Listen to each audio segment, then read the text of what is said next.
Hi everyone, John Anderson with this week's Capital Recap. And I thought this week we should talk about bird flu because that's been one of the issues here in the state of Minnesota and it's getting a lot of attention. There's a lot of stories out there. So Governor Walz, along with agriculture and health officials, called a news conference yesterday so that they could set the record straight. Now, Minnesota has more than 1,600 dairy farms throughout the state. So far, only one herd has had a positive test for bird flu, and that herd in Stearns County was put in quarantine. The governor updating this week that the state should be back to bird flu free within the next day or so. So we're making progress there.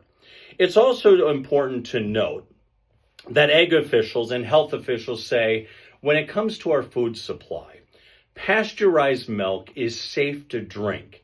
And when it comes to meat, it is also safe in this state as long as it's cooked properly. So they say no worries there.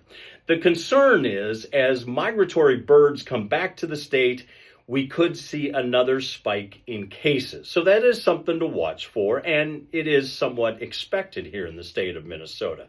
The governor is asking that for his new budget, they'll set aside $4 million to continue the fight against bird flu. He's got both sides on his side there. They're not raising any questions about that.